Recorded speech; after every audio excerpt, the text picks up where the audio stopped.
عداوت مجھ سے کیوں اتنی، میں تو قرآن کا داعی ہوں، رسول اللہ کا وارث، صحابہ کا سپاہی ہوں۔ ہر قسم کی تعریفات، توصیفات، کبریائی، بڑائی اللہ وحدہ لا شریک لی لا قدبہ، جو رب العالمین موت و حیات کا مالک ہے، جس نے دنیا میں ہر انسان کے لیے موت رکھی ہے۔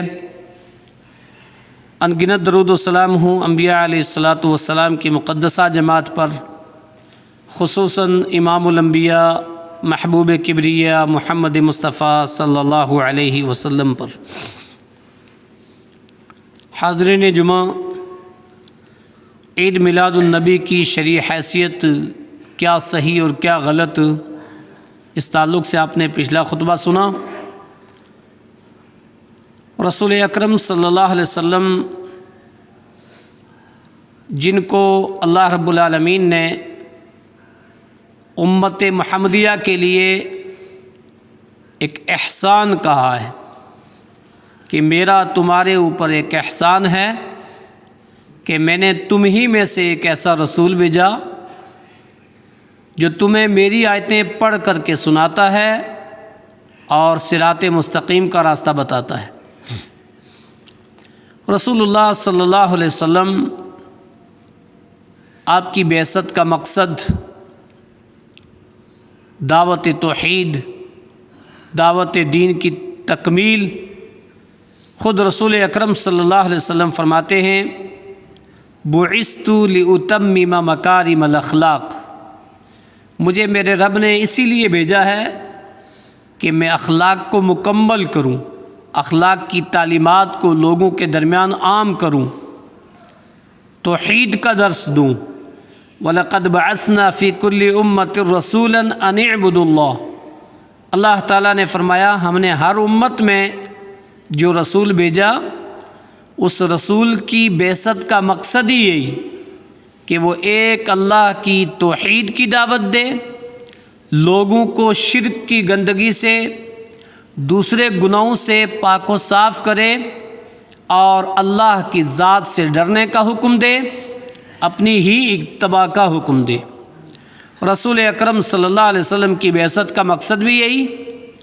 آپ نے توحید کی دعوت جب دینی شروع کی تو انگلیوں پہ گنے چنے 2-4 لوگ تھے۔ ایک وقت ایسا بھی آیا کہ مکہ فتح ہوا اور جوک درجوک لوگ اسلام کے اندر داخل ہونے لگے، اور جس دین کی تکمیل کے لیے رسول اکرم صلی اللہ علیہ وسلم کو مبعوث کیا، وہ دین مکمل ہو گیا۔ جب وہ دین مکمل ہوا، اور ایسا دین کہ اب اس کے بعد قیامت تک نہ اس میں کوئی چینجنگ ہوگی، نہ کوئی زیادتی ہوگی، نہ کچھ کمی کی جائے گی، کیونکہ آخری کتاب ہے، آخری دین ہے، آخری نبی۔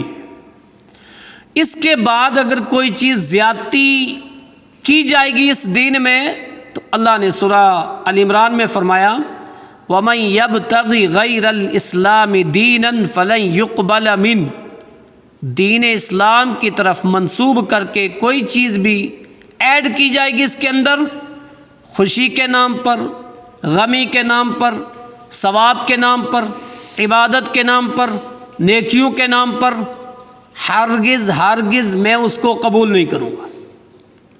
تو جب اس دین کی تکمیل ہونے لگی، یہ دین مکمل ہونے لگا، اللہ رب العالمین نے ایک پروانہ اور ایک اعلان کیا، الیوم اکملت لکم دینکم، آج میں نے دین کو مکمل کر دیا۔ جس سال رسول اکرم صلی اللہ علیہ وسلم اس دنیا سے گئے، اسی سال حجۃ الوداع کے موقع پر عرفہ کے دن مقام عرفات میں یہ آیت کریمہ نازل ہوئی۔ اس آیت کریمہ کے نزول کے بعد خود رسول اکرم صلی اللہ علیہ وسلم فرماتے ہیں کہ میری بعثت کا مقصد اب پورا ہو گیا ہے، وہ اپنے پائے تکمیل تک پہنچنے والا ہے، کیونکہ مجھے میرے رب نے کہہ دیا الیوم اکملت لکم دینکم، میں نے دین کو مکمل کر دیا۔ جب کوئی چیز مکمل ہوتی ہے تو اب اس کا اختتام ہوتا ہے، وہ اخیر پہ ہوتی ہے، مکمل ہو گئی، اب اس کو یہاں ہی چھوڑ دیا جائے، مکمل ہو گیا دین۔ اس آیت کریمہ کے نزول کے بعد صحابہ اکرام کے درمیان، خاص طور سے وہ صحابہ اکرام جو رسول اکرم صلی اللہ علیہ وسلم کے قریب ترین رہنے والے تھے، ان کو پتہ چل گیا کہ دین مکمل ہو گیا ہے۔ ہم نے اس سے پہلے پڑھا سنا بھی ہے کہ جب دین مکمل ہو جائے، نبی کی بعثت کا مقصد پورا ہو جائے، اللہ تعالیٰ اس نبی کو اس دنیا سے لے لیتے ہیں، موت دے دیتے ہیں۔ رسول اکرم صلی اللہ علیہ وسلم نے اس آیت کریمہ کے بعد کہ دین مکمل ہو گیا ہے، احکام کی اس کے بعد اور کوئی آیت نہیں اتری۔ اسی طرح سے قرآن مجید کی ترتیب نزول کے اعتبار سے سب سے آخری سورہ اذا جاء نصر اللہ والفتح، یہ سب سے آخری سورہ ہے۔ جو ترتیب نزول ہے نا، جیسے پہلی سورہ ہے اقرأ بسم ربک الذی خلق، تو سب سے آخری سورہ اذا جاء نصر اللہ والفتح، جو فتح مکہ کے موقع پر نازل ہوئی۔ اللہ کی مدد آ گئی، فتح اور نصرت سے آپ ہمکنار ہو گئے۔ جب یہ سورہ کریمہ نازل ہوئی نا، تو اس کے بعد جعل رسول اللہ صلی اللہ علیہ وسلم فی رکوعہ و سجودہ، اللہ کے نبی صلی اللہ علیہ وسلم نے اپنے رکوع میں اور اپنے سجدوں میں کیا پڑھنا شروع کر دیا؟ سبحانک اللہم ربنا وبحمدک اللہم اغفر لی، سبحانک اللہم ربنا وبحمدک، اے اللہ ساری تعریف ساری تسبیح تیرے لیے ہیں، تو پاک ہے، مجھے بخش دے۔ بڑی پیاری تسبیح ہے، اکثر و بیشتر لوگ جلدی لگی رہتی ہے تو آرام سے سبحان ربی الاعلیٰ سبحان ربی العظیم 3 بار بھی نہیں کرتے تو کھڑے ہو جاتے ہیں۔ اتنی جلدی مت کرو بھائی، یہ کوئی قرض نہیں ہے، یہ فرض ہے، اس کو فرض سمجھ کر کے پڑھو، آرام سے پڑھو۔ سبحانک اللہم ربنا وبحمدک اللہم اغفر لی۔ اس سورہ کریمہ کے نزول کے بعد رسول اکرم صلی اللہ علیہ وسلم نے اپنے رکوع اور سجود میں اس کو پڑھنا شروع کر دیا۔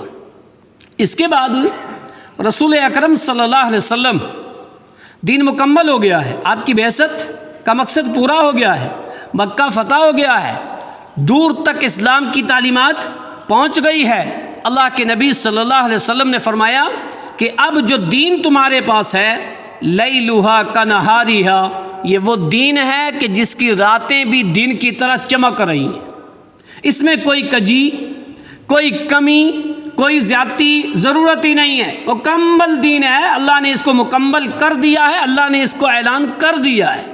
اور پھر جس کو اللہ مکمل کر دے، کسی اور کی مجال ہے کہ نہیں اس کی کسی کمی کو پورا کرے، کسی اور کی مجال ہے کہ اس میں کچھ کم کرے، جبکہ خود اللہ تعالیٰ نے رسول اکرم صلی اللہ علیہ وسلم سے کہا وَلَوْ تَقَوَّلَ عَلَيْنَا بَعْضَ الْأَقَاوِيلِ لَأَخَذْنَا مِنْهُ بِالْيَمِينِ ثُمَّ لَقَطَعْنَا مِنْهُ الْوَتِينَ فَمَا مِنْكُمْ مِنْ أَحَدٍ عَنْهُ حَاجِزِينَ، اگر آپ اپنی جانب سے میرے اس دین میں کچھ ایڈ کرو گے نا تو میں دائیں ہاتھ سے پکڑ لوں گا۔ یہ اختیار رسول اللہ کو بھی نہیں تھا۔ وَمَا يَنْطِقُ عَنِ الْهَوَىٰ إِنْ هُوَ إِلَّا وَحْيٌ يُوحَىٰ، وہ وہی بولتے جو آپ پر وحی کی جاتی تھی۔ افسوس، اتنا صاف ستھرا دین، اتنا مکمل دین کہ جس دین میں اپنی طرف سے امام الانبیاء کو بھی اختیار نہیں ہے کہ اپنی طرف سے کچھ کہے۔ پتہ نہیں کیسے بھولے بھالے انسان ہیں، خوشیوں کے نام پر، غمیوں کے نام پر، عبادت کے نام پر، ثواب کے نام پر، نہ جانے کون کون سے نام دے کر کے ایسا ثواب سمجھ کر کے اس کو کرتے ہیں، نہ اس کا ثبوت قرآن میں، نہ اس کا ثبوت حدیث رسول میں، نہ صحابہ سے، نہ تابعین سے، نہ تبع تابعین سے، کر رہے ہیں ثواب سمجھ کے۔ کیسے ہو جائے گا بھائی؟ کیا ہم قرآن مجید کی سورہ مائدہ کی آیت نمبر 3 اپنے گھروں میں نہیں رکھتے ہیں؟ قرآن میں سورہ مائدہ ہے نہیں ہے؟ ہے نا؟ تو اس پر ہمارا ایمان نہیں ہے کیا؟ ایمان ہے تو پھر یہ ساری چیزیں جتنی کر رہے ہیں، سوائے خرافات کے، سوائے بدعات کے، سوائے وقت کے ضائع کرنے کے، سوائے رسول اکرم صلی اللہ علیہ وسلم کی مخالفت کے، اور کچھ نہیں۔ اللہ کے نبی صلی اللہ علیہ وسلم اس کے بعد کہ دین مکمل ہو گیا ہے، آپ لوگوں میں اعلان بھی ہو گیا، لوگوں کو پتہ بھی چل گیا، اور جب جب کوئی بات آتی، خاص طور سے ابو بکر صدیق، ایک مرتبہ صحابہ اکرام میں ابو بکر صدیق بھی موجود، صحابہ بھی موجود، اللہ رب العالمین نے رسول اکرم صلی اللہ علیہ وسلم کے پاس جبرائیل امین کو بھیجا کہ آپ دنیا میں رہنا پسند کرنا چاہتے ہیں یا اپنے رب کے پاس جانا؟ رسول اکرم صلی اللہ علیہ وسلم نے جبرائیل سے کہا میں اپنے رب کو پسند کرتا ہوں، اپنے رب کے پاس جانا پسند کرتا ہوں۔ اللہ کے نبی نے صحابہ میں یہ بات بتا دی، ابو بکر صدیق رضی اللہ تعالیٰ عنہ رونے لگ گئے۔ اللہ کے نبی نے ایسے نہیں کہا کہ اللہ نے مجھے کہا ہے، ایک بندے کو اللہ نے اختیار دیا، ایک بندے کو اللہ نے اختیار دیا ہے کہ دنیا میں رہے یا اپنے رب کے پاس جائے، تو اس نے اپنے رب کے پاس جانے کو پسند کر لیا ہے۔ یہ بات کہی تو ابو بکر رونے لگ گئے۔ کچھ صحابہ نے کہا دیکھو اس بوڑھے کو کیا ہو گیا، پتہ نہیں کیوں رونے لگ گئے۔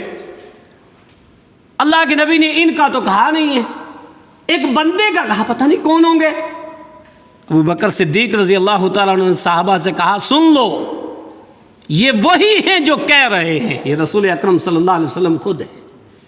ہوا بھی ایسا ہی۔ اللہ کے نبی صلی اللہ علیہ وسلم 27 صفر کو، 12 ربیع الاول کو آپ اس دنیا سے گئے نا، 27 صفر کو آپ ایک انصاری کی نماز جنازہ میں گئے ہوئے تھے، وہاں سے واپس آئے تو آپ کے سر میں درد ہو رہا تھا۔ رسول اکرم صلی اللہ علیہ وسلم جب اپنے گھر پہنچے، اماں عائشہ صدیقہ کے گھر، تو اماں عائشہ صدیقہ کے سر میں بھی درد تھا پہلے سے۔ اماں عائشہ صدیقہ نے کہا کہ واہ راسی، ہائے میرا سر، ہائے میرا سر، یعنی میرے سر میں درد ہے۔ اللہ کے نبی صلی اللہ علیہ وسلم نے کہا عائشہ میرے سر میں بھی درد ہے، جہاں سے آپ کی بیماری کی شروعات ہوئی ہے، کہا میرے سر میں بھی درد ہو رہا ہے۔ کوئی بات نہیں، تکلیف ہوتی ہے، پریشانیاں ہوتی ہیں، درد ہوتے آئے، بات ختم۔ یہاں سے اللہ کے نبی صلی اللہ علیہ وسلم کی بیماری شروع ہوئی، جس میں سب سے پہلے آپ کو سر مبارک میں درد ہوا، اس کے بعد سب سے زیادہ جو چیز آپ کو لاحق ہوئی وہ کیا تھا؟ بخار۔ بخار بہت تیز ہوتا تھا۔ یہاں سے آپ کی بیماری شروع ہوئی۔ اس آخری بیماری میں، ان آخری ایام میں، یہ جو 13-14 ایام ہیں، خاص طور سے ان کے آپ آخری 5 دن اگر پڑھیں گے، یعنی 6 ربیع الاول سے لے کر 12 تک کے، 7 سے لے کر 12 تک کی، آپ نے بڑی تکلیفیں دیکھی، بڑی پریشانیاں دیکھی۔ جب تک آپ طاقت رکھتے رہے، اپنی بیماری میں بھی صحابہ کا سہارا لے کر کے بھی آپ مسجد میں جا کر کے آپ نے نماز پڑھائی، صحابہ کے ساتھ جاتے، مسجد میں جا کے نماز پڑھاتے۔ ایک وقت ایسا بھی آیا کہ رسول اکرم صلی اللہ علیہ وسلم نے چاہا کہ میں مسجد میں جاؤں لیکن نہیں جا سکے۔ اماں عائشہ صدیقہ سے کہا کہ مرو ابا بکر ان یصلی بالناس، ابو بکر سے کہو لوگوں کو نماز پڑھائیں۔ اماں عائشہ صدیقہ رضی اللہ تعالیٰ عنہ نے کہا میرے باپ رقیق القلب ہے، اذا قام مقامک یبکی، وہ جب آپ کی جگہ پہ کھڑے ہوں گے نا، مصلی آپ کے مصلی پہ کھڑے ہوں گے نا، نماز پڑھائیں گے تو وہ برداشت نہیں کر پائیں گے، رب یبکی، رونے لگ جائیں گے، اس لیے آپ کسی اور کو کہو۔ قربان جائیے اماں عائشہ، تیری ذہانت پر، تیری فقاہت پر، تیری شجاعت پر سارے مسئلے ہی حل کر دیے۔ لوگ کہتے ہیں نا نہیں زبردستی کیا تھا۔ آج بھی کچھ لوگ پتہ کیا کہتے ہیں، وہ ساری رافضیت کا یہ کہنا ہے کہ ہم تو بس ایسے ہی مانتے ہیں، ورنہ اصل تو پہلے خلیفہ علی تھے، ہم روحانی علی کو مانتے ہیں پہلے خلیفہ۔ رسول اکرم صلی اللہ علیہ وسلم نے پھر فرمایا عائشہ ان سے کہو، ابو بکر سے کہو لوگوں کو نماز پڑھائیں۔ اس سے پہلے بھی کئی موقع پر قرآن مجید کی آپ کی وفات کے تعلق سے آیتیں نازل ہوئی۔ ایک مرتبہ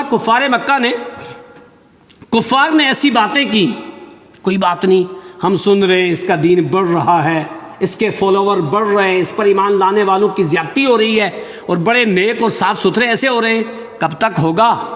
بچہ تو ان کو کوئی ہے نہیں، یہ خود ہی ہیں، یہ جائیں گے تو دین بھی ختم، ان کا انتقال ہوگا تو دین بھی ختم ہو جائے گا۔ ایسی باتیں کی۔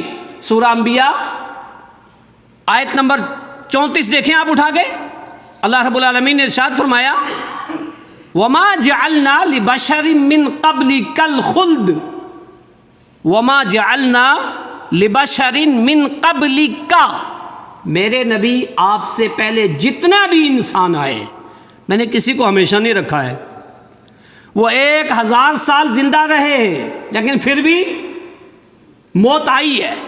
نوح کی بڑی لمبی زندگی ہوئی، موت آئی۔ آدم کی بڑی لمبی زندگی ہوئی، موت آئی۔ جتنے انبیاء آپ سے پہلے جتنے لوگ بھی آئے، من قبلک الخلد، کوئی ہمیشہ نہیں رہا۔ افئن مت، کیا ہوا تو؟ افئن مت، آپ مر جائیں گے تو، آپ کا انتقال ہو جائے گا تو، فہم الخالدون، یہ کہنے والے ہمیشہ رہیں گے؟ انہیں کیا ہوا تو؟ آپ کی موت آ گئی تو کیا یہ ہمیشہ رہیں گے؟ کل نفس ذائقۃ الموت، ہر نفس کو موت کا ذائقہ چکھنا ہے۔ ثم نبلوکم بالشر والخیر، بتایا جائے گا تمہارا شر کیا ہے، تمہارا خیر کیا ہے، رب کے پاس تمہیں سب پتہ چل جائے گا۔ کوئی بات نہیں، وما جعلنا لبشر من قبلک الخلد، میں نے آپ سے پہلے بھی ہمیشہ کسی کو نہیں رکھا۔ افئن مت، یہ جو متا کہا ہے نا، یہ رسول اللہ کو کہا ہے۔ وہ قبلی کا جو کاف ہے نا، یہ رسول اللہ کے لیے ہے، آپ سے پہلے۔ آپ کو موت آئے گی تو یہ ہمیشہ رہیں گے؟ یہ بھی نہیں رہیں گے۔ اس آیت سے پتہ کیا چلا؟ رسول اکرم صلی اللہ علیہ وسلم کی موجودگی میں رب العالمین نے یہ بات آپ سے کہی۔ اسی طرح سے غزوہ احد کے موقع پر صحابہ اکرام ایک وقت ایسا آیا، ہمت ہار گئے۔ ایک ندا لگائی، کسی نے ایک بات کہی کہ رسول اکرم صلی اللہ علیہ وسلم شہید ہو گئے ہیں۔ سارے صحابہ غزوے کے عین دوران اپنی ہمت ہار گئے، اتنی والہانہ محبت تھی کہ یا رسول اللہ شہید ہو گئے، تو سب کی ہمتیں پست ہو گئیں۔ جو اس غزوے کی ناکامی کا، جو تھوڑی سی ناکامی ہوئی، اس کے جو بنیادی اسباب ہیں نا، ایک سبب ہے مخالفت رسول، ایک سبب ہے آپس میں نا اتفاقی، اور ایک سبب یہ ہے تیسرا کہ جو بات پھیلی تھی کہ رسول اللہ شہید ہو گئے ہیں، تو صحابہ ہمت ہار گئے۔ اللہ رب العالمین نے اس موقع پر یہ آیت کریمہ نازل کی، سورہ آل عمران کی آیت نمبر 144۔ اللہ رب العالمین نے ارشاد فرمایا وما محمد الا رسول قد خلت من قبلہ الرسل، محمد صلی اللہ علیہ وسلم تو ایک رسول ہی ہیں، ان سے پہلے بہت سارے رسول گزرے ہیں، ان سے پہلے بہت سارے رسول گزرے ہیں۔ وما محمد الا رسول قد خلت من قبلہ الرسل، بہت سارے رسول گزرے ہیں۔ کیا آپ کا انتقال ہو جائے یا آپ شہید ہو جائیں تو آپ اپنی ایڑیوں کے بل پیچھے ہٹ جاؤ گے اس دین سے؟ وَمَن يَنْقَلِبْ عَلَىٰ عَقِبَيْهِ، اور جو پیچھے ہٹ جائے گا دین سے، غزوات سے، احکام سے، اتباع سے، تو وہ فَلَن يَضُرَّ اللَّهَ شَيْئًا، اللہ کا کچھ نہیں بگاڑے گا، اپنا نقصان کرے گا، وہ اپنا نقصان کرے گا۔ اور ایک بات یاد رکھ لینا، وَمَا كَانَ لِنَفْسٍ أَن تَمُوتَ إِلَّا بِإِذْنِ اللَّهِ، کوئی نفس ایسا نہیں ہے وہ اللہ کے حکم سے مرے گا، اس کی موت آئے گی تو اللہ کے حکم سے۔ تو اس آیت میں بھی موت کے تعلق سے اللہ تعالیٰ نے رسول اکرم صلی اللہ علیہ وسلم کے لیے کہا، اور صحابہ کو یہ بات کہی کہ دین کی پیروی آپ کے جانے کے بعد بھی ویسی ہی رکھنی ہے۔ آپ کا انتقال ہو جائے، آپ شہید ہو جائیں، اس سے پہلے انبیاء انتقال بھی ہوا اور شہادتیں بھی پائیں، تو کیا ان کے ماننے والے اس دین کو چھوڑ بیٹھے؟ جو سچے متبعی تھے انہوں نے نہیں چھوڑا، صحابہ کو ایک درس دیا، ایک سبق دیا کہ نہیں ایسا نہیں ہے۔ اسی طرح سے سورہ زمر 23ویں پارے کی ایک دم آخری آیت اللہ نے فرمایا انکا میتن، میرے نبی آپ کو موت آئے گی۔ بولو نا کس کے لیے یہ آیت؟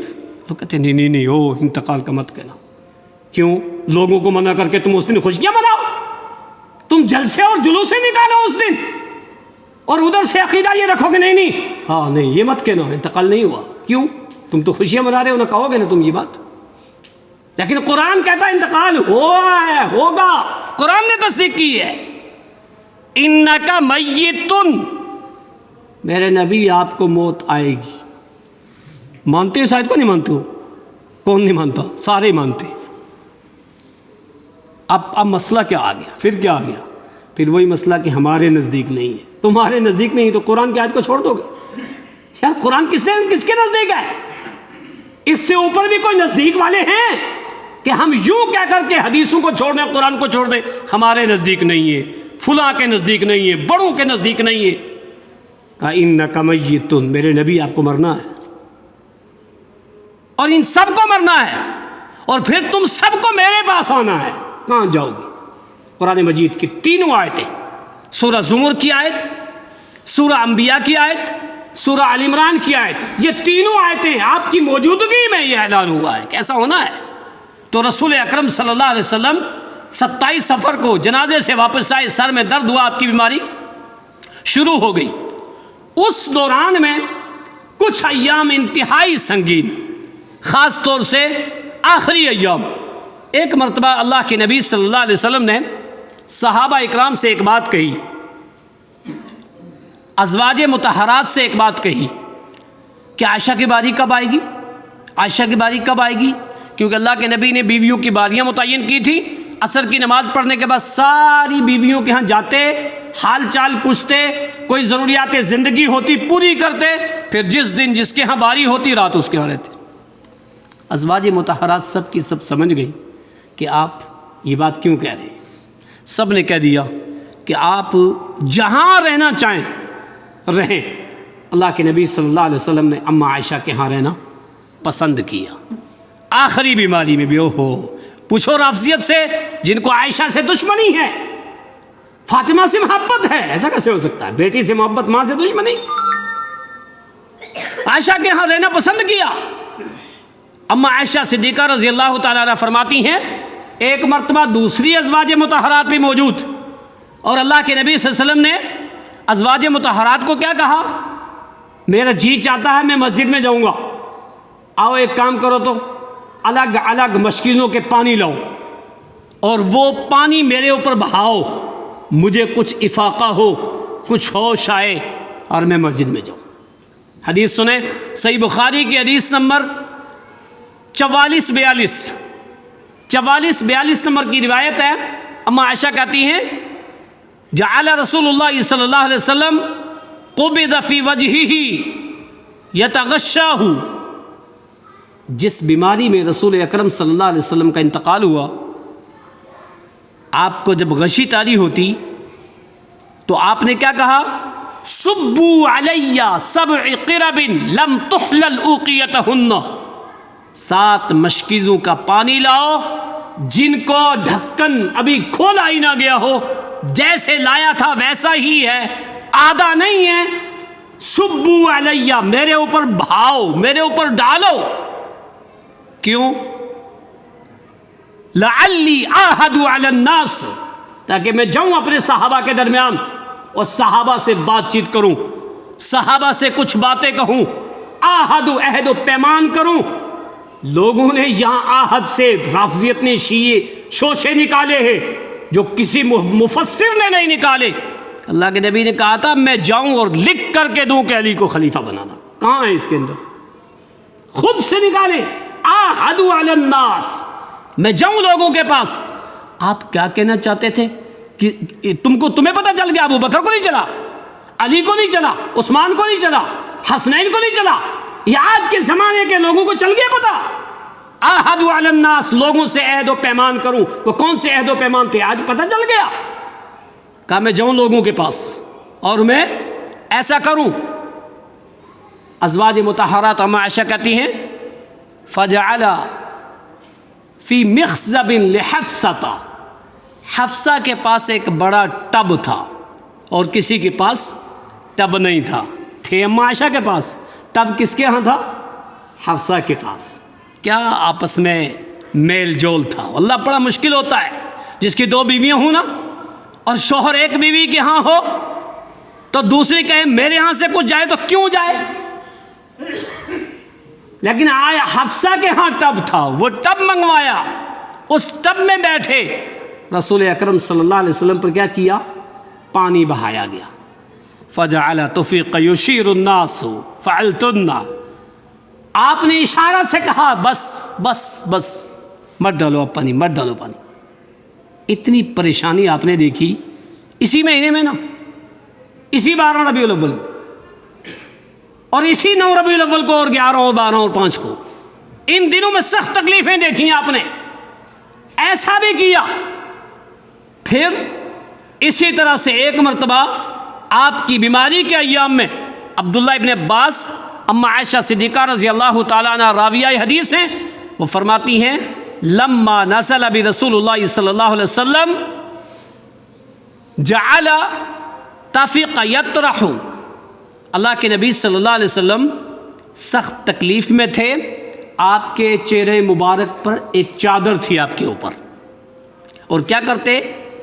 یطرح علی وجہہ فاذا اغتم کشف علی وجہہ، آپ اس چادر کو اوپر لیتے لیکن جب گھبراہٹ ہوتی، بے چینی ہوتی تو اغتم کشف وجہہ، آپ اپنے چہرہ انور سے اس چادر کو ہٹا دیا کرتے. اتنی پریشانی، کبھی چادر اوپر لیتے اور کبھی ہٹا دیتے.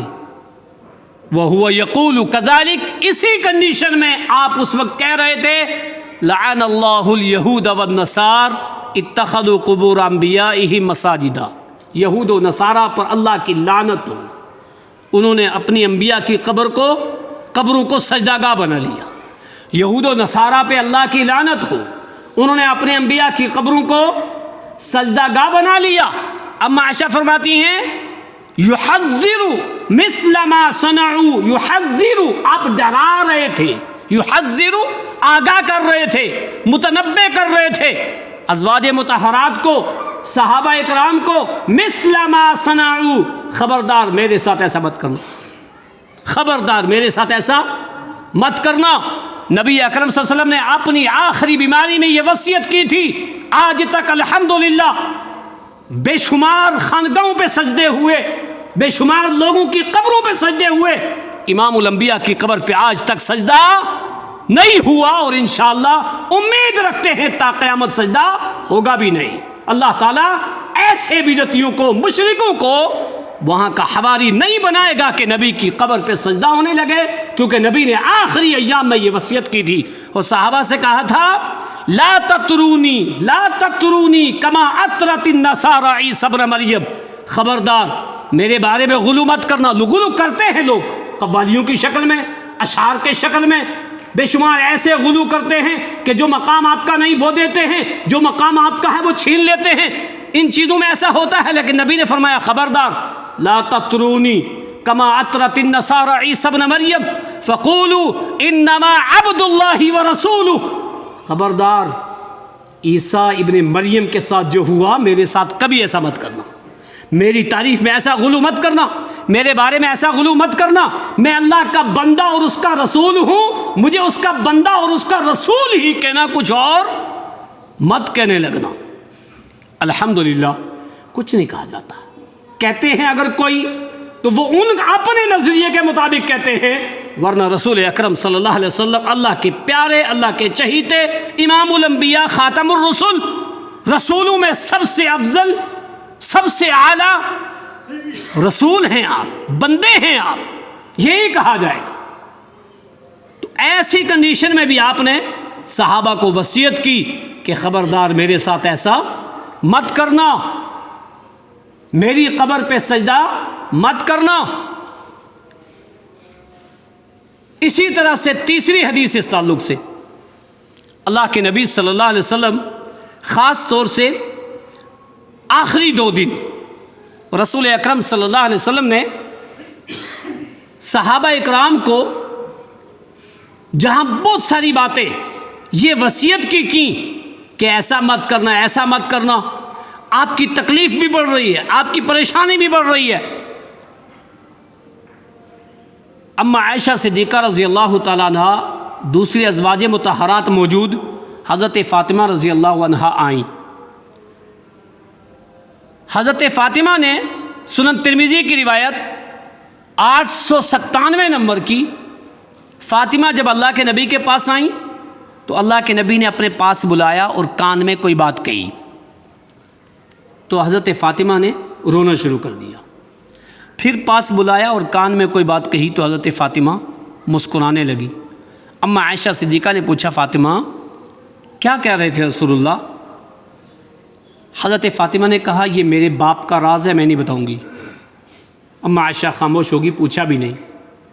لیکن اما عائشہ نے دوسری ازواج مطہرات سے کہا کہ اللہ کی قسم کھا کے کہتی ہوں، چال ڈال جو رسول اللہ کی ہے وہ فاطمہ کی ہے اور کسی کی نہیں۔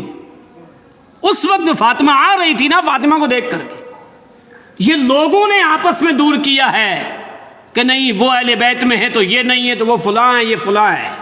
یہ ایک دوسرے کے مقام کو سمجھتی تھیں، ادب و احترام کرتے تھے صحابہ اہل بیت کا اور اہل بیت صحابہ کا ایسی چال ڈال جو فاطمہ کی ہے کسی کی نہیں۔ اسی روایت میں بعد میں اللہ کے نبی صلی اللہ علیہ وسلم کے جانے کے بعد اما عائشہ نے کہا کہ کیا تم رسول اللہ کے اس راز کو بتا سکتی ہو؟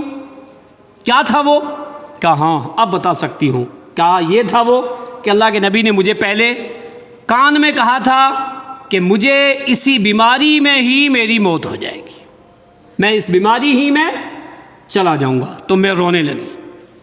پھر بلایا اور بلا کر کے میرے کان میں کہا کہ میرے بعد میرے گھرانے میں سے سب سے پہلے فاطمہ تو مجھے ملے گی، یعنی تیرا انتقال ہوگا۔ ہوا بھی ایسا ہی، حضرت فاطمہ رضی اللہ تعالیٰ عنہ کا رسول اللہ کے جانے کے 6 مہینے کے بعد حضرت فاطمہ کا انتقال بھی ہو گیا۔ تو میں اس پہ مسکرانے لگی اور ایک بات کہی کہ اللہ تعالیٰ نے تجھے جنت کی عورتوں کا سردار بنایا ہے۔ میں مسکرائی اس بات پر۔ اللہ کے نبی صلی اللہ علیہ وسلم اس آخری بیماری میں، خاص طور سے آخری دن فجر کی نماز کے لیے آپ نے چاہا کہ میں جاؤں اور نماز پڑھاؤں، کیونکہ مسجد سامنے اور ادھر آپ کا حجرہ تھا۔ جن لوگوں نے دیدار کیا ہے آج بھی دیکھ سکتے ہیں کہ مسجد کا رخ تھوڑا پیچھے ہے اور آپ کا روضہ مبارک آگے ہے۔ تو آپ نے وہاں سے دیکھا اور نکلنا چاہا کہ میں جاؤں نماز پڑھاؤں، پردہ ہٹایا اور ابو بکر صدیق نماز پڑھا رہے تھے۔ ابو بکر نے سوچا بھی کہ رسول اکرم صلی اللہ علیہ وسلم شاید آنا چاہ رہے، اللہ کے نبی صلی اللہ علیہ وسلم چاہ رہے تھے جانا لیکن طاقت نہیں تھی، نہیں جا سکے۔ کب؟ یہ 12 ربیع الاول کی بات ہے جس دن ہم خوشیاں مناتے ہیں، فجر کی نماز میں۔ فجر کی نماز ابو بکر صدیق نے پڑھائی۔ پڑھانے کے بعد رسول اکرم صلی اللہ علیہ وسلم کے حجرے میں گئے، اما عائشہ کے حجرے میں رسول اکرم صلی اللہ علیہ وسلم کو دیکھا اور دوسرے صحابہ اکرام نے دیکھا، آپ کی عیادت کی، ٹھیک ہیں، چلے گئے، کوئی ایسی بات نہیں، تکلیف تو تھی وہ تھی، سارے صحابہ چلے گئے۔ اللہ کے نبی صلی اللہ علیہ وسلم نے عائشہ سے کہا، عائشہ ایک کام کرو، ذرا میرے پاس کسی برتن میں پانی رکھو، لگاؤ آپ اندازہ کہ کتنی تکلیف تھی۔ کہا میرے پاس کیا کرو؟ پانی رکھو۔ وعن عائشہ رضی اللہ عنہا قالت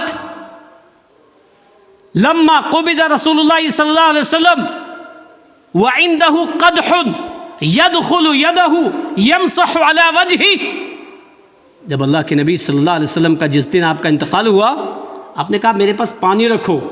آپ کے قریب میں ایک برتن میں قدح، پیالے میں پانی رکھا تھا، آپ اس پیالے میں ہاتھ ڈالتے، ہاتھ نکال کر کے اپنے چہرے پہ پھیرتے، اتنی تپش بخار کی، اتنی بے چینی، اور کیا کرتے؟ اپنے چہرے پہ ڈالتے اور اپنی زبان سے کیا کہا کرتے تھے؟ اللہم اعنی علی سکرات الموت وغمرات الموت، اے اللہ موت کی سختیوں میں میری مدد فرما۔ اے اللہ موت کی سختیاں ہوتی ہیں، اے اللہ موت کی سختیاں ہوتی ہیں۔ بھائیو موت کی بہت سختی ہوتی ہے، موت ایک ذائقہ ہے، سنا ہے نا، کل نفس ذائقۃ الموت، موت کا ذائقہ سب کو چکھنا ہے۔ اور ذائقہ دو طرح کا ہوتا ہے، میٹھا بھی ہوتا ہے، کڑوا بھی ہوتا ہے، اور جس کا میٹھا ہوتا ہے اس کے لیے تو مزے ہی مزے ہیں، اور جس کا کڑوا ہوتا ہے دنیا میں کوئی بتا نہیں پایا کہ میری موت کا ذائقہ میرے لیے کیسا تھا سوائے امام الانبیاء کے۔ امام الانبیاء کے آخری الفاظ آپ سنیں گے جو آپ نے کہے تھے، لیکن یہ دنیاوی تکلیف آپ اپنے چہرے پہ پھیر رہے اور یہ بات کہہ رہے۔ اسی طرح سے دوسری روایت 4440 نمبر کی، اللہ کے نبی صلی اللہ علیہ وسلم اماں عائشہ کی ران مبارک پر سر رکھے ہوئے، آپ کے چہرہ انور پر پسینہ آیا ہوا۔ عبد الرحمن اماں عائشہ کے بھائی باہر سے آئے، ہاتھ میں مسواک، دیکھا مسواک تو آپ نے مسواک کرنی چاہیے، اتنے کمزور، اشارہ کیا۔ اماں عائشہ نے مسواک لی آئی اور مسواک لینے کے بعد دینے لگی تو آپ نے اشارہ کیا، یعنی اس کو نرم کرو۔ اماں عائشہ نے خود کی وہ مسواک، پہلے نرم کی اور نرم کرنے کے بعد پھر رسول اللہ کو دی۔ رسول اللہ کو مسواک بہت پسند تھی۔ مسجد، مسواک۔ آپ سفر سے کہیں سے آتے نا تو گھر نہیں جاتے تھے، پہلے کہاں جاتے تھے؟ مسجد جاتے تھے، اور مسواک کا بڑا خیال رکھتے تھے۔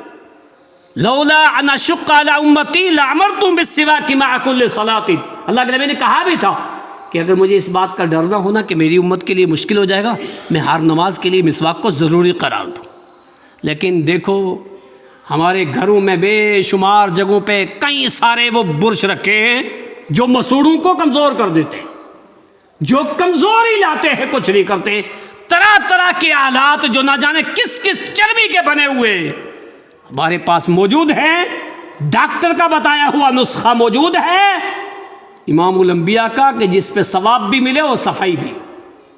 کئی سارے ایسے درخت ہیں، اب روزانہ مسواک کرو، کہا منہ کی صفائی بھی ہے اور رب کی خوشنودی بھی ہے۔ جو کچھ مسواک کو چھوڑ کر کے ہم کرتے ہیں نا، ہو سکتا ہے منہ کی صفائی ہو جائے، کھال بھی اتر جائے، لیکن ثواب نہیں ملے گا، کیونکہ وہ مسواک نہیں ہے۔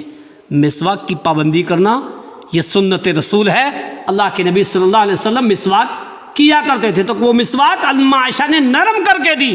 آپ کہتی ہیں وہ آخری لعاب جو میرے رب نے نبی کا اور میرا دونوں کا ملایا وہ آخری تھا۔ اللہ کے نبی صلی اللہ علیہ وسلم نے مسواک کی۔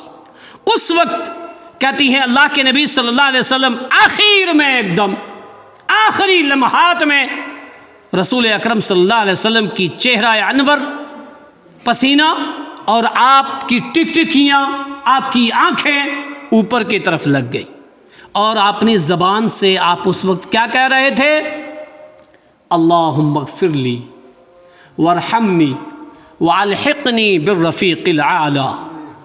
اللہم اغفر لی، اللہ مجھے بخش دے، وارحمنی میرے اوپر رحم فرما، والحقنی مجھے ملا دے، بالرفیق الاعلی ان بلند ساتھیوں میں۔ کس میں؟ انبیاء میں، اور انبیاء سے بھی اعلیٰ مقام۔ دنیا میں کوئی بتا نہیں سکتا ہے کہ میرا ساتھ کیسا ہے۔ موت کے وقت کوئی بتایا کسی نے کہ میں جنتی ہوں؟ فرشتوں نے مجھے آ کے سلام کیا، اس کو پتہ چل جاتا ہے؟ یہاں ہی پتہ چلتا ہے، دنیا میں پتہ چلتا ہے۔ قرآن مجید میں اور حدیث میں اس بات کا ثبوت ہے۔ کیوں؟ الذین تتوفاہم الملائکۃ الطیبین یقولون سلام علیکم۔ نیک لوگوں کی روحیں جب قبض ہوتی ہیں نا تو فرشتے آ کر کے سلام کہتے ہیں، اور جب روح قبض کرتے ہیں تو کہتے ہیں اخرجی ایتھا النفس الطیبۃ کانت فی الجسد الطیبہ، برابر بات کرتے ہیں، اے نفس، اے پاک نفس، پاک جسم سے نکل، اے پاک روح تو پاک جسم سے نکل، تیرے لیے خوشنودی ہے، تیرے لیے جنت کی نعمتیں ہیں، تیرا لب تجھ سے راضی ہے۔ فبلا یزال یقالها، برابر وہ کہتے رہتے ہیں اور روح کو نکالتے ہیں۔ کتنا خوش نصیب ہے وہ بندہ جس نے یہ ذائقہ چکھا لیکن بتا نہیں سکا وہ۔ لیکن اللہ کے نبی کے آخری الفاظ اللہم اغفر لی وارحمنی والحقنی بالرفیق الاعلی، آپ نے یہ آخری الفاظ کہے، آپ کی روح پرواز ہو گئی، آپ کا انتقال ہو گیا۔ مسلمہ حقیقت۔ آپ صحیح بخاری کی 4440 سے لے کر 4465 یہ 15 حدیثیں پڑھ کر کے دیکھو، اللہ کی قسم رونگٹے کھڑے ہو جائیں گے، خوشیاں نہیں منائیں گے اس دن، دکھ منائیں گے، روئیں گے، چلائیں گے نہیں۔ رسول اکرم صلی اللہ علیہ وسلم سے محبت ہے، جھنڈیوں پہ کلمہ لکھا ہے، گاڑیوں کے نیچے لگایا ہے، اوپر پیر رکھ کے بیٹھے۔ کون سی محبت ہے یار؟ ایسی محبت تو نہیں کہ جس میں ہم گستاخی بھی کر رہے ہیں محبت کے نام پر، نافرمانی بھی کر رہے ہیں محبت کے نام پر۔ صحابہ اپنے ہوش کھو بیٹھے۔ اما عائشہ فرماتی ہیں کہ مجھے بڑا پریشان ہوتی تھی میں جب کسی کا انتقال ہوتا تھا، لیکن جو منظر میں نے امام الانبیاء کا دیکھا، جن کا انتقال میری گود میں ہوا، اس کے بعد اب میں ڈرتی نہیں۔ میں نے خود دیکھ لیا رسول اکرم صلی اللہ علیہ وسلم کا۔ اما عائشہ، ساری ازواج، ابو بکر صدیق، سب کو معلوم ہے پریشان۔ ابو بکر صدیق کو پتہ چلا، حجرے میں آئے، چادر آپ کے چہرہ انور سے ہٹائی، چہرے کو بوسہ دیا، اور بوسہ دینے کے بعد آنکھوں سے آنسو جاری۔ سارے صحابہ پریشان حال، ہے یہ کیا ہو گیا؟ ابھی فجر پڑھ کے گئے تھے، یہ ماحول کیسا تھا، اب کیسا ماحول ہو گیا؟ خبر پھیلنے لگ گئی، صحابہ کو معلوم ہونے لگ گیا۔ ابو بکر صدیق عمر فاروق کو آتے دیکھے، ہاتھ میں تلوار، اور ابو بکر کہتے خبردار، عمر فاروق کہہ رہے خبردار، کسی نے یہ کہا رسول اللہ کا انتقال ہو گیا، میں سر قلم کر دوں گا تمہارا، خبردار کوئی یہ کہے۔ جلالی تھے، ڈرتے تھے۔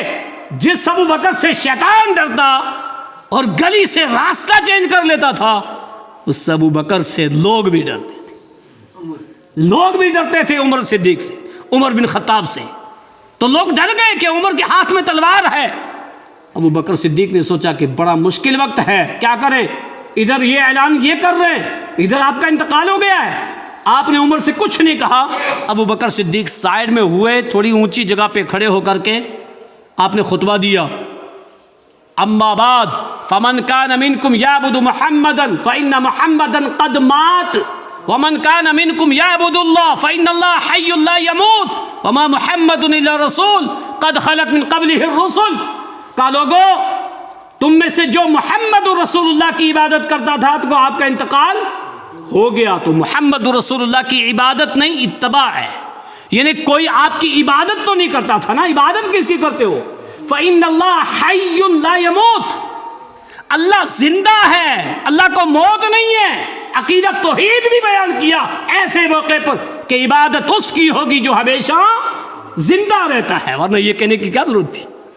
اور پھر قد مات، اہل عرب سے پوچھو، اہل زبان سے پوچھو، عربی لینگویج جاننے والوں سے پوچھو کہ ماضی پر جب قد داخل ہوتا ہے تو کس چیز کا معنی دیتا ہے؟ کہا قد مات، انتقال ہو چکا آپ کا۔ اللہ زندہ ہے، زندہ رہے گا، اس کی عبادت کرو۔ وما محمد الا رسول قد خلت من قبلہ الرسل۔ یہ آیت کریمہ پڑھی، عمر بن خطاب کہتے ہیں مجھے ایسا لگا یہ آیت آج ہی نازل ہوئی ہے، اور سارے صحابہ کی زبانوں پر وما محمد الا رسول قد خلت من قبلہ الرسل افإن مات، سب کی زبانوں پر یہی آیتیں۔ صحابہ نے کچھ ہوش سنبھال لیا۔ آخری روایت، بات ختم۔ اما عائشہ صدیقہ، ازواج مطہرات، آپ کی لخت جگر حضرت فاطمہ رضی اللہ عنہا کہتی ہیں لما ثقل النبی صلی اللہ علیہ وسلم جعل یتغشاہ، آپ کی جب بیماری بڑھ گئی نا، تکلیف بڑھ گئی نا آخری دن، تو فاطمہ کیا کہنے لگی؟ وا کربا باہو، ہائے میرے باپ کی بے چینی، ہائے میرے باپ کی بے چینی۔ جب کوئی بیمار ہو اور پریشان حال ہو اور آخری لمحے میں ہو، جاؤ ان کے ورثہ سے پوچھو تمہارے دل پہ کیا گزرتی ہے، اور خاص طور سے بیٹی سے پوچھو، بیٹے سے پوچھو۔ کہا وا کربا باہو، اور یہ الفاظ امام الانبیاء نے سنے، اور کیا کہا اپنی بیٹی سے؟ لیس کرب بعدک اليوم، آج کے بعد تیرے باپ کو کبھی کوئی بے چینی نہیں ہوگی، آج آخری بے چینی ہے، آج کے بعد تیرا باپ کبھی بے چین نہیں ہوگا۔ فلما توفی رسول اللہ صلی اللہ علیہ وسلم، اور جب رسول اللہ کا انتقال ہو گیا تو اما عائشہ صدیقہ حضرت فاطمہ نے کیا کہا؟ یا ابا تاہو اجابا ربن دعاہو، ہائے میرے ابا جس نے رب کی دعوت کو قبول کر لی، اجابا ربن دعاہو، رب نے بلایا تو جانا پسند کر لیا، ہائے میرے ابا۔ یا ابا تاہو من جنت الفردوس ماواہو، ہائے میرے ابا جن کا ٹھکانہ جنت الفردوس، یا ابتاہ الی جبریل ننعاہ، صحیح بخاری کی 4462 نمبر کی حدیث، میرے ابا کی موت کی خبر جبرائیل کو سناؤ۔ جو جبرائیل میرے ابا کے پاس آتا تھا، آج کے بعد جبرائیل کا اس دنیا میں آنا بند ہے، آج کے بعد کوئی نبی نہیں ہے، کس کے پاس وحی لے کر کے آئیں گے، کس گھر میں وحی آئے گی، وہ وحی ختم، جبرائیل کا آنا بند۔ اما عائشہ صدیقہ موجود، کیا جذباتی الفاظ، اسی 12 ربیع الاول کو تھے نا، حلوے کھاؤ، جلسے نکالو، جلوس نکالو، خوشیاں مناؤ، ذرا سوچو تو صحیح، واللہ کسی کا اختلاف نہیں ہے، انتقال تو اسی دن ہے نا، تاریخ ولادت میں اختلاف ہے، وہ تاریخ ولادت فتاوی رضویہ جلد 26 اٹھا کے دیکھو، امام احمد رضا لکھتے ہیں 8 ربیع الاول کو آپ کی ولادت، 12 کو وفات، اور 9 کو بھی 8 کو کہتے ہیں، 415 اور 412 صفحہ نمبر۔ تو یہاں فاطمہ کی یہ حالت، اس کے بعد کیا کہتی ہیں کہ جب رسول اکرم صلی اللہ علیہ وسلم کو انتقال کے بعد صحابہ پریشان، کیا کریں، کہاں دفنائیں؟ ابو بکر صدیق، صحابہ موجود، بے شمار صحابہ نے کہا ہم نے امام الانبیاء سے سنا ہے کہ جہاں جس نبی کا انتقال ہوتا ہے اس کو وہیں دفنایا جاتا ہے، آپ کو بقی نہیں لے جائیں گے، آپ کو یہیں دفنائیں گے۔ نماز جنازہ کوئی جماعت نہیں ہوئی، کسی نے نہیں پڑھائی، رسول اللہ کی نماز جنازہ کسی نے نہیں پڑھائی، 2-3 حجرے کے اندر جاتے اور پڑھ کر کے آ جاتے، آپ کو غسل دیا اور آپ کو حضرت علی رضی اللہ تعالیٰ عنہ اور صحابہ اکرام نے دے کر کے وہاں ہی آپ کو اسی حجرے میں دفنا دیا۔ اور جب واپس آئے تو پھر فاطمہ نے ایک بات کہی، یا انس اطابت انفسکم ان تحسوا علی رسول اللہ صلی اللہ علیہ وسلم التراب، انس تیرے ہاتھوں نے کیسے گوارا کیا، تو نے مٹی اٹھا کر کے میرے ابو پر ڈالی، اسی 12 ربیع الاول کو تھا۔ ہمیں اپنا باپ بہت پیارا ہوتا ہے، اور جس دن باپ کا انتقال ہوتا ہے کوئی خوشی نہیں مناتا، کھانا نہیں کھاتا، کیوں؟ دکھ ہوتا ہے۔ اور معلوم ہے یہ کون ہے؟ پورے انسانوں کے لیے ان سے بڑا شفیق دنیا میں کوئی نہیں آیا۔ اب سورۃ توبہ کی آخری آیتیں اٹھا کر کے دیکھو، کعزیز علیہ حریص علیکم بالمؤمنین رؤوف الرحیم، باپ اپنے بچے کے لیے اتنا شفیق و مہربان نہیں ہوتا جتنا رسول اللہ اپنی امت کے لیے۔ یہ اما عائشہ کے شوہر کا انتقال ہے، یہ فاطمہ کے باپ کا انتقال ہے، یہ ہمارے باپ کا نہیں ہے نا، اس لیے خوشیاں مناتے ہیں۔ اللہ کے بندو، یہ اسی 12 ربیع الاول کو جاؤ کسی مسلک کے اختلاف کے بغیر اب بخاری اٹھا کر کے اللہ کے لیے آپ یہ روایتیں پڑھ کر کے تو دیکھو تو صحیح، سوچو تو صحیح، یہ کنڈیشنیں امام الانبیاء کی ہیں۔ اور موت کس کو نہیں آنی ہے؟ موت سب کو آنی ہے نا، موت سب کو آنی ہے۔ اس موت میں، سکرات الموت میں بچنے کے لیے، موت کی سختیوں سے بچنے کے لیے، موت کا مزہ میٹھا اور آسان کرنے کے لیے اسی نبی کی اتباع ہوگی، تب جا کر کے ہوگا، نہیں تو کبھی نہیں ہوگا۔ رسول اکرم صلی اللہ علیہ وسلم اس دنیا سے چلے گئے، صحابہ اکرام، غم کا موسم چھا گیا۔ حضرت علی فرماتے ہیں اگر آپ کا حکم نہ ہوتا تو میں آپ کو غسل نہ دیتا، مجھے گوارا نہیں ہے، مجھے میرے ہاتھ کب کبا رہے، کیوں؟ امام الانبیاء ہے، لیکن اس دنیا میں کوئی نہ رہا نہ رہے گا، آپ بھی چلے گئے۔ صحابہ اکرام اس دن بڑے غمناک، وہ 3 دن بڑے مشکل، کیونکہ شریعت نے سوگ صرف 3 دن کہا ہے، 3 دن سے اوپر صرف ایک عورت ہے جو اپنے شوہر کا غم منا سکتی ہے 4 مہینہ 10 دن۔ اس کے بعد اللہ کے نبی صلی اللہ علیہ وسلم کے جانے کے 30 سالہ دور خلافت، ہر سال 30 سالوں میں ہر سال وہ ایک دن آیا، کسی نے کچھ نہیں منایا، خیر القرون کے دور میں کچھ نہیں۔ اس چیز کا ایجاد جو ابھی آپ نے پیچھے دیکھا اور سنا 6 صدی ہجری کے اخیر میں، جیسا کہ آپ نے پچھلے خطبے میں سنا ہے، اس کا اسلام سے کوئی تعلق نہیں ہے۔ اللہ تعالی ہمیں رسول اکرم صلی اللہ علیہ وسلم سے سچی محبت کرنے کی توفیق عطا فرمائے۔ ہم رسول اللہ کو اگر خاص طور سے اگر ربیع الاول میں یاد کرتے ہیں تو اللہ کے لیے آپ کی سیرت پڑھو، اور رحیق المختوم پڑھو، حدیث کی کتابیں پڑھو، آپ کی سنتوں پر عمل کرو، رسول اللہ کی امت پر کیا حقوق ہیں اس تعلق سے پڑھو اور سنو۔ انشاءاللہ اگلا خطبہ رسول اللہ صلی اللہ علیہ وسلم کے امت پر کیا حقوق ہیں اس کو سنیں گے۔ اللہ تعالیٰ مجھے حق کہنے، آپ سب کو سننے اور اس پر عمل کرنے کی توفیق عطا فرمائے۔